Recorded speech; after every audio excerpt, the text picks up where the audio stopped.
Gone are the days of just being at the trade shows. I am not a big fan of the trade shows. I don't think that they work so well for suppliers, and I am not alone with this. There are more and more that are moving away from trade shows. You need to have some sort of chief company ambassador who's got their neck on the line, who is the face of the company, that takes the punches, that does the public speaking, that does the posting, that does the live streams, that does the webinars. You need to have someone who is committed and has an ambassadorial role on behalf of the company, but also on behalf of their clients.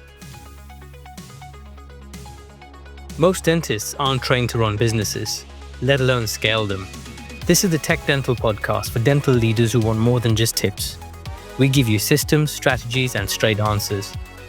I'm Dr. Randeep, and each week I sit down with the operators, AI founders, entrepreneurs, and business leaders who are reshaping what's possible in dentistry. If you want a smarter, scalable, future-proof practice, then this is the podcast for you. If you think AI in dentistry is just hype, this episode will change your mind. From smarter phone systems to compliance pitfalls that could cost you millions, today's guest is here to break it all down. Welcome to the TechDental Podcast, the UK's fastest growing show on AI and business in dentistry. Today's guest, Adrian Dray, is one of the most insightful voices in UK dental tech, a rare blend of compliance expertise, AI innovation, and hands-on strategy. He's the UK Director of Partnerships at CareStack, the all-in-one cloud platform helping dental practices streamline everything from operations to patient engagement. Before joining CareStack, Adrian was a senior data privacy leader across both finance and healthcare, including some time at Group Data Protection Officer at IDH and a consultant advising dental groups on GDPR, acquisitions, and systems integration. Now he plays a pivotal role in shaping how practices adopt AI-powered solutions that actually make a difference, from smarter phone systems to revenue cycle automation. In today's conversation, we're going to explore where AI is really moving the needle for dental practices, how compliance and growth strategy intersect, and why the right tech partnerships can free up your team to focus on what actually matters, delivering exceptional patient care. Adrian, welcome to the show. Thank you ever so much for inviting me, Randeep. I've been looking forward to this. Adrian, you spent more than 7 years helping UK practices. What problem kept coming up again and again that showed dentistry really needs a new kind of platform? It's an interesting point. I think if we take it back to the other side of the table that I've sat on for most of my dental career of 7 years, I was a data protection officer at my dentist, IDH. And what would happen is we'd have new solutions that would be brought to our table in the legal team. Big promise for the salespeople and excitement internally. This could be the next £10 million project. And my job really was to be critical. I was paid to look at the risk. And whilst there's a lot of exciting things out there, when you're having something which is for dentistry, I felt that as a sector, we were kind of given a bit of a bad hand. It was a case of typically white-labeled products, which weren't really designed for dentistry. The suppliers didn't really understand the nuances of the market, and they just chucked dental in front of it, and then paid a handsome tax that we all know as a dental tax for that. Then you would have other systems with big promises, but fell short, not just from a compliance side of things, but actually execution. And so for a long time, I felt bad for the ones who were excited internally, thinking, this is great, we've seen the demo, let's get it pushed forward. And I'm thinking, maybe we need to just, think differently about that. And whilst I was a data protection officer, I was often called as the revenue prevention officer, which would stung at the time, but I kind of got it right. So my role changed. I left my dentist and I decided to help dental practice owners, group owners, through my own consultancy with GDPR. I got struck down with COVID pretty bad and couldn't work for quite a while, and I had to sort of claw back in my career, starting off as a junior GDPR consultant whilst I was getting better, and to the point where I became a senior privacy advisor for the Royal Bank of Canada. The same issues exist there as well. You've got these big ideas, this hype that's coming up, this FOMO that exists, which we're seeing now again with AI, and yet still falling down on the actual execution and delivery. At that time, this is late 2023, I met the CEO of CareStack, Abhi Krishna. And I'd recently had some investment from Straumann, which showed good promise that this could be a good software for the UK market that had been dominated by the main 4 out of, I think, 14 PMSs that are available, practice management systems. I mean that. And I thought, well, this is been exciting. He's an interesting character for anyone who have met Abhi. And I thought, let's see how this goes. Because nothing's going to be done overnight. It looks promising. And I thought, at the very least, it stirs up the market. At the very least, it puts others on their toes to think, actually, we need to up our game when it comes to the desire of developing better software for dental practices, and also up our capabilities to match that expectation. And so CareStack launched late 2024. At the time of recording, we've taken at least 140 dental practices live with CareStack as a practice management system, which I think is pretty good considering we've only been able to do NHS in the last 6 months, and that's 90% of the market. So we are growing. Are we the perfect solution? Are we the best out there? No. We are very good in many areas, and I think what the name of the game really when it comes to software, no one's the best. No one is really the best. You're falling down somewhere, and to think you're the best is actually the biggest problem. It breeds complacency. It puts us back to this point where there's a lack of desire, there's a lack of capability. And what I would say, reason why I gave up a good job at the Royal Bank of Canada, is because I was excited to be part of a technology company that you go from the top right down to the bottom, will find people who have an instinct, an ongoing desire to be better. And that could be better as a company, better in our sector, whatever it might be. This constant pursuit of being better. And I now understand, sitting on the other side of the table, that is what dental practice owners appreciate, dentists, group owners. They appreciate a tech provider that is determined to be better. That's what we need. So a bit of a monologue there for you, Randy, but I think that's what I've come to. I think that the tide is rising, and that's what is needed to ensure that you're one of the ships that rises with the tide.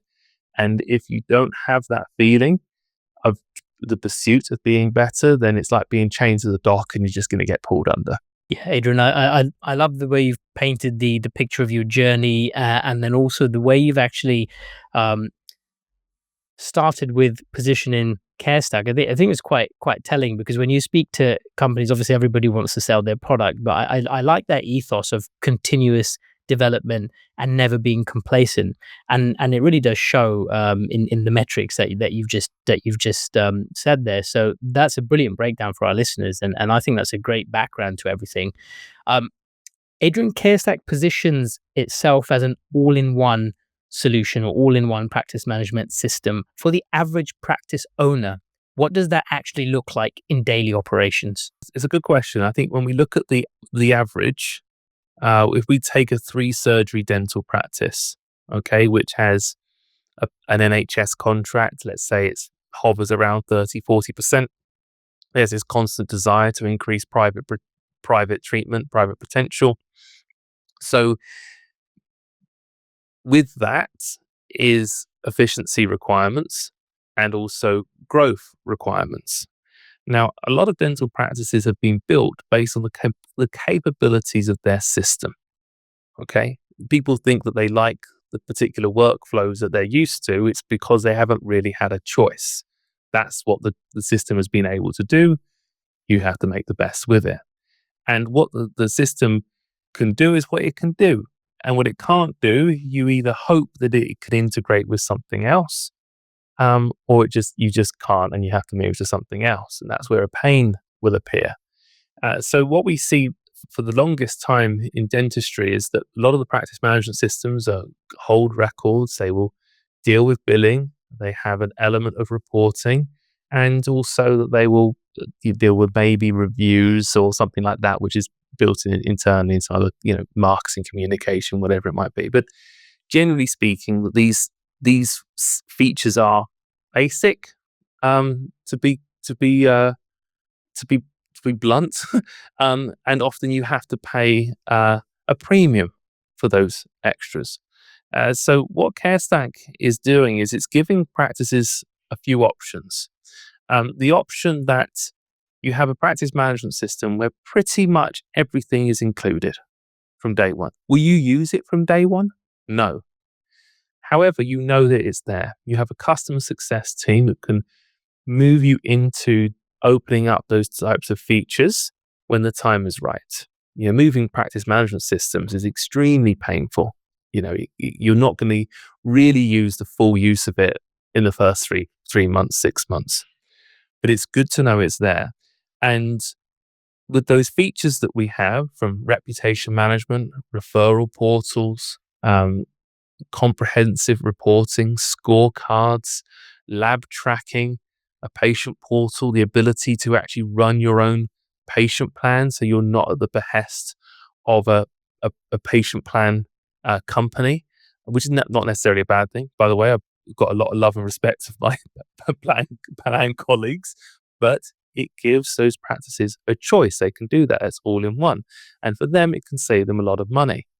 Okay, so we have squat practices that could have gone for an alternative cloud provider, which has been in the country for a very long time, but they went ahead with CareStack, even though they were used to that other system as an associate.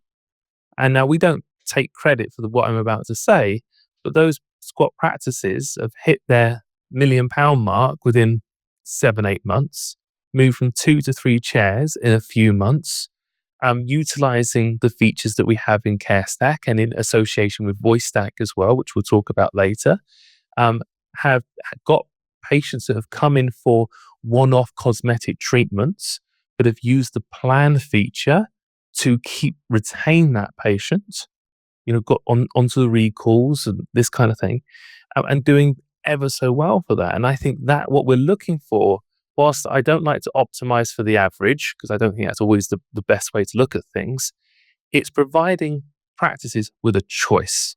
And that is the most important thing, because for the longest time, practices haven't had the choice. It was choose from 1 or 3 or 4. You have to wait till they develop, if they ever develop what you want. I think now that CareStack has come to the market, we've given everyone a bit of a kick up the bum. That's my job, to stir the pot, to disrupt. But we are doing that on behalf of practices. Whether they come along with CareStack or not, I hope they are benefiting from the fact that we're here. Fantastic. Yeah, I love the analogy of disrupting markets. I think it's a healthy thing. Disrupting something, stir the pot, and make everybody rise.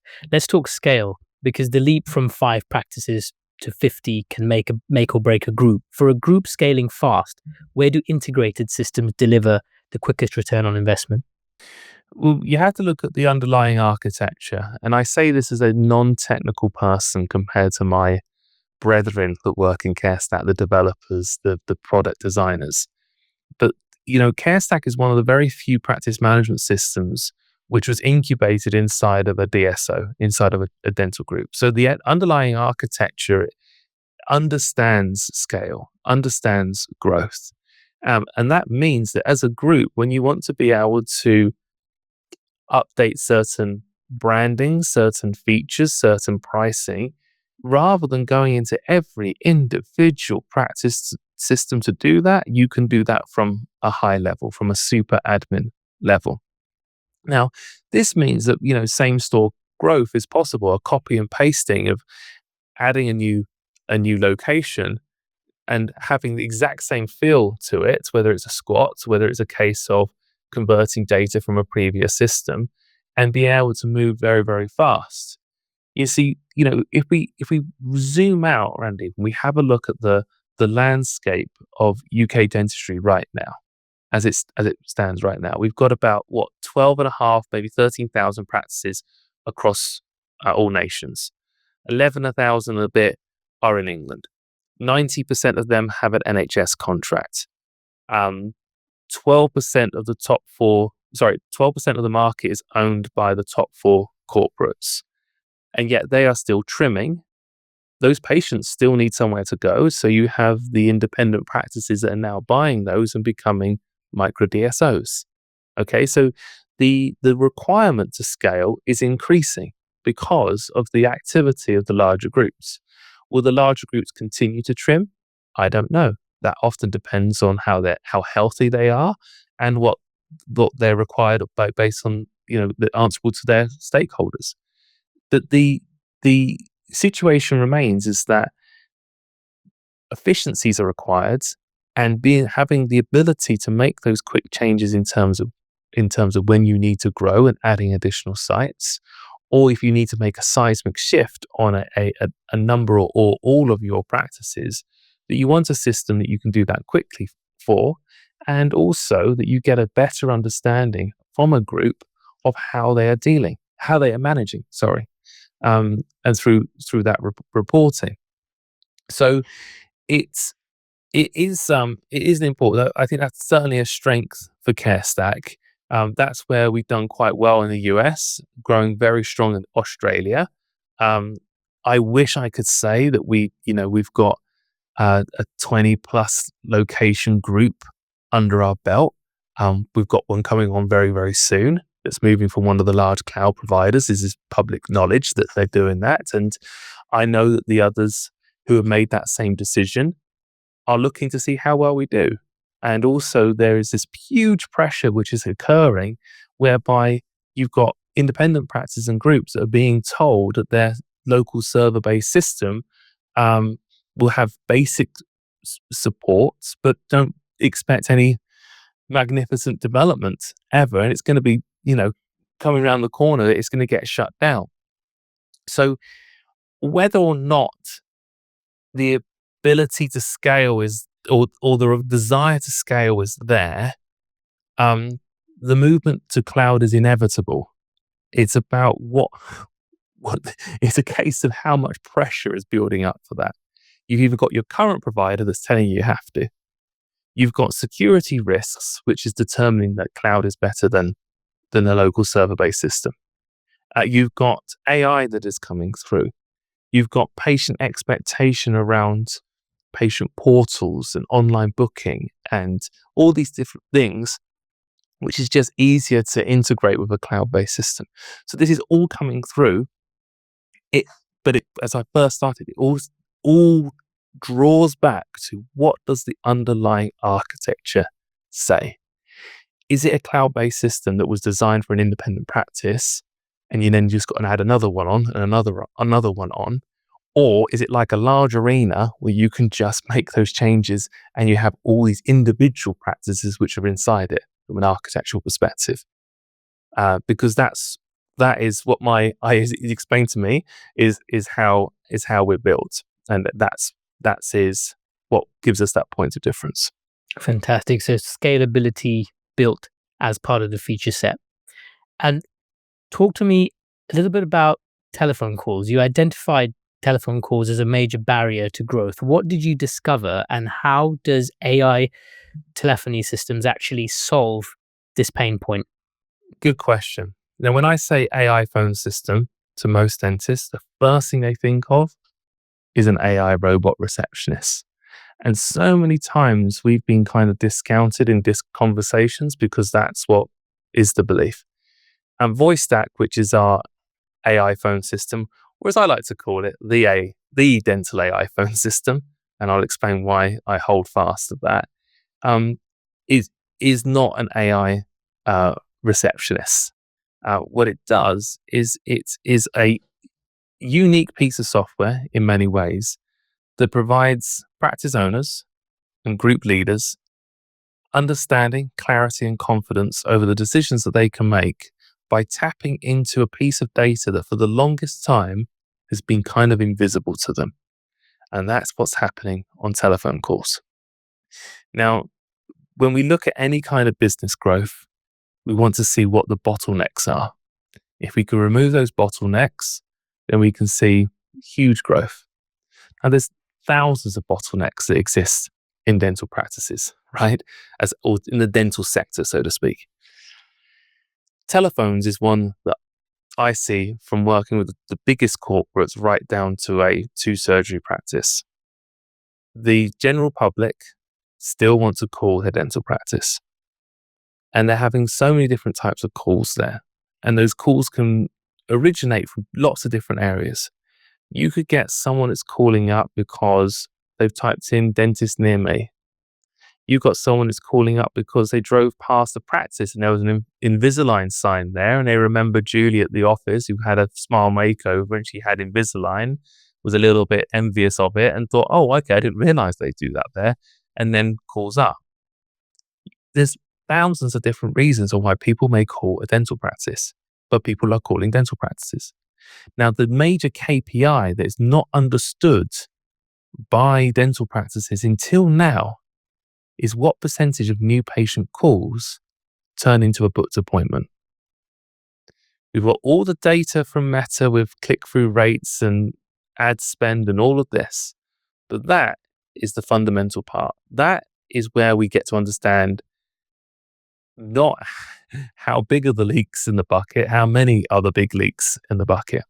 So what VoiceStack is able to do is that we are a telecom provider, so we're a VoIP provider, and we have an AI which is built on over 1 million dental patient calls. That is the difference.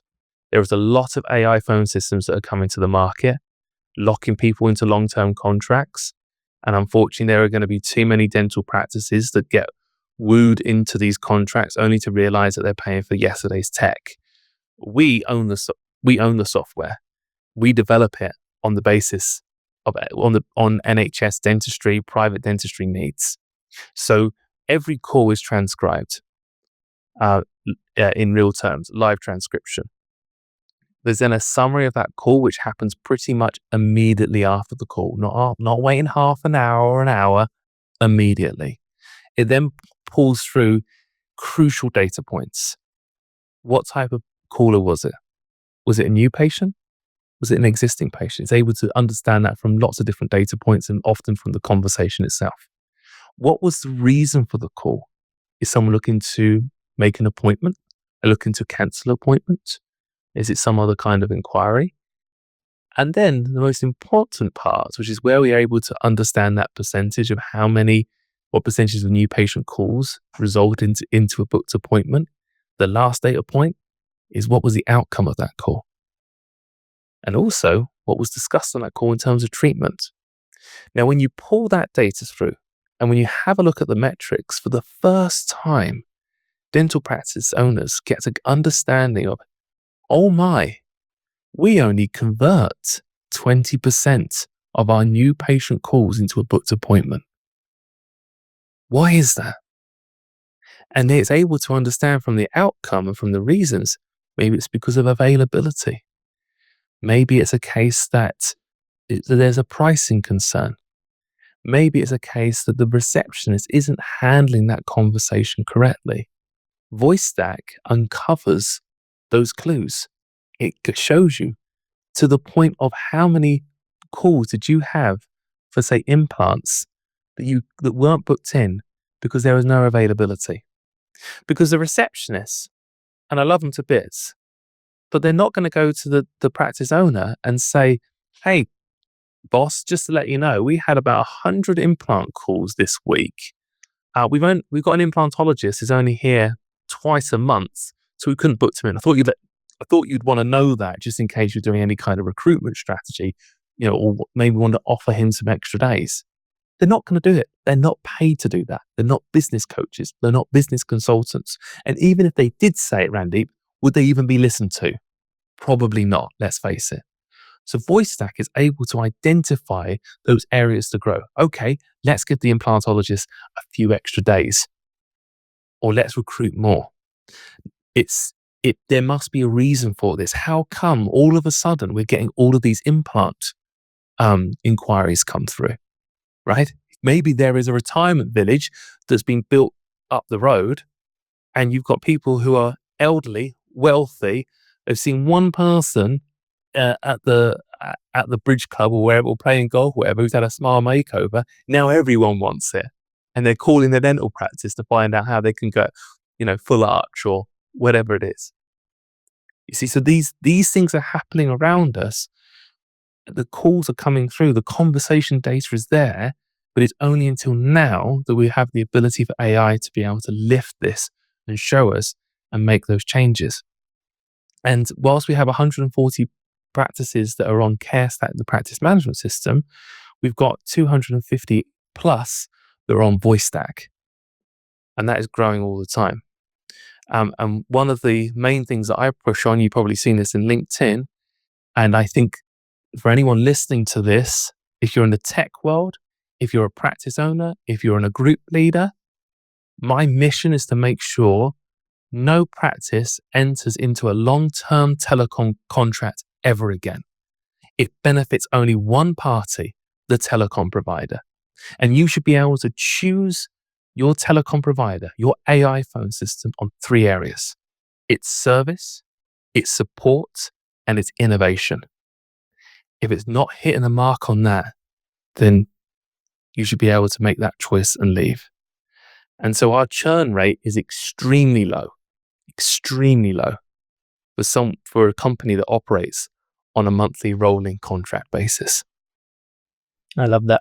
I think it's something which I wish lots of companies would do, because I think it's a fair way of doing things, and I think it offers that trust, and you're giving that value, and you have that trust from day one. So it's fascinating, and also the analogy of, it's not about how many leaks in the bucket, but I think a lot of people, you're right, a lot of practice owners, they don't even know the contents of the bucket, let alone how many leaks there are. They don't even know how to even look at the leaks. So that's fantastic.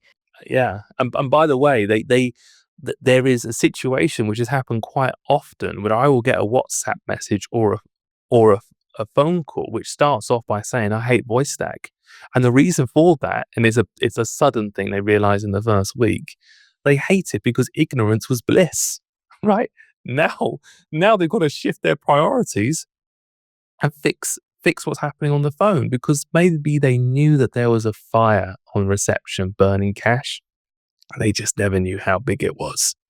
And of course, I hate VoiceStack turns into I love VoiceStack quite quickly. So it's we try and warn people with it now. When they come on board, it's like, just be careful. You're going to get a lot of information now. Absolutely brilliant there, Adrian. Thank you so much for your time. And to all our listeners, remember, this is just the beginning. AI isn't about replacing people. It's about amplifying what's possible in dentistry. If you found today's episode valuable, share it with a colleague, leave us a review, and don't forget to follow. And remember, be bold, keep learning, and scale with clarity. Thanks for listening. I'm your host, Dr. Randeep. Scaling a business isn't a dream, it's a decision. This is the TechDental Podcast. And if you found value today, follow, share, and subscribe. This is the edge every dental leader needs.